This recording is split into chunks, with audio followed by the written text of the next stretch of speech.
প্রকাশিত হলো এসআইআর খসড়া তালিকা। মালদা জেলার বাদ যাওয়ার সম্ভাবনা রয়েছে প্রায় 2 লক্ষ ভোটারের নাম, এমনটাই জানা গিয়েছে প্রশাসনের একটি সূত্র থেকে। জেলার 12টি বিধানসভা কেন্দ্রের মোট ভোটারের সংখ্যা প্রায় 32 লক্ষ, যার মধ্যে প্রায় 2 লক্ষ ভোটারের নাম সম্ভাব্য বাদ চলে যাওয়ার সম্ভাবনা রয়েছে। যদিও প্রশাসনের একটি সূত্র থেকে জানা গিয়েছে মালদার ভারত বাংলাদেশ সীমান্তবর্তী বিধানসভা কেন্দ্র যেমন ইংরেজবাজার, পুরাতন মালদা, হাবিবপুর, কালিয়াচক, বৈষ্ণবনগর এবং সুজাপুর রয়েছে। এইসব বিধানসভা কেন্দ্রেই মূলত ভোটার তালিকা বেশি নাম বাদ যাওয়ার সংখ্যা রয়েছে।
বুঝলাম, আজকে তো খসড়া তালিকা প্রকাশ হওয়ার কথা ছিল, কি দেখলে এখনো পর্যন্ত?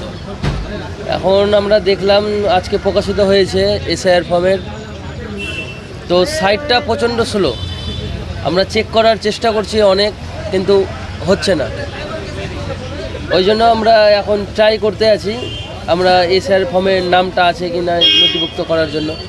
আতঙ্কে আছেন কি? আতঙ্ক তো প্রচণ্ড আতঙ্কে আছে। কীরকম আতঙ্কে আছে?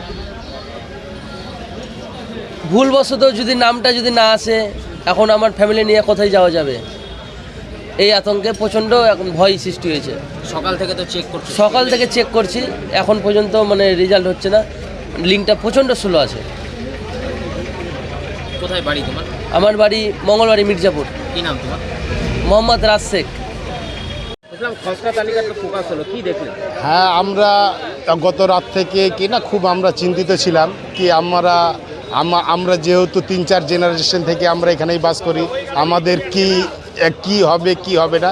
কিন্তু আমরা সকালে চেক করার পরে দেখলাম কি না, আমাদের মোটামুটি সবারই নাম আছে, আমাদের কোনো নাম বাদ যায় না। আমরা সকাল অবধি আতঙ্ক কিনা ছিলাম, কিন্তু এখন আমরা চেক করার পরে দেখলাম আমাদের নাম আছে। মানে নির্বাচন কমিশন খুব সুন্দর কাজ করেছে, আমাদের কিনা ভালো লেগেছে। আপনার নাম? আমার নাম হচ্ছে সাজিরুদ্দিন শেখ। বুঝলাম, আজকে তো খসড়া তালিকা প্রকাশ হলো, কি দেখলেন? নাম আছে সবার? অ্যাকচুয়ালি কি, বিশেষ করে গ্রামের মানুষ যারা আছে তারা সারা রাত চিন্তিত ছিল কি সকালবেলা যে খসড়া তালিকা বেরোবে তা কি আসবে। কিন্তু যখন প্রথমে কিন্তু যারা ডেথ, যারা শিফটেড, ওগুলো লিস্ট বেরিয়েছে, ওটা ঠিক ছিলই। পরে যখন অনলাইনে সার্চ করলাম, বেশিরভাগই কিন্তু আছে। ভালো কাজ করেছে নির্বাচন কমিশন, এটুকু বলতে পারি।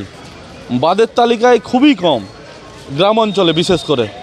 আর সংখ্যালঘুরা এটা নিয়ে একটা খুব ভয় ছিল কি সেন্ট্রাল গভর্নমেন্ট সংখ্যালঘুদের ওপরেই নাকি এটা খুব পড়বে, কিন্তু লিস্ট দেখার পরে ওইটুকু একটাও মনে হয়নি যে এটা সংখ্যালঘুদের ওপরে খুব পড়েছে। কারণ সংখ্যালঘুরা সার্চ করে দেখেছে কি প্রত্যেকেরই নাম আছে। আপনারা আতঙ্কে ছিলেন, কিন্তু এখন অবশ্যই সারা রাতই আতঙ্ক ছিলাম কি লিস্টে কি আসবে, কিন্তু লিস্ট দেখার পরে ভালো লাগছে কি সবার নাম আছে, আতঙ্ক মুক্ত হয়েছে। হ্যাঁ। আপনার নাম? সেনাউল ইসলাম।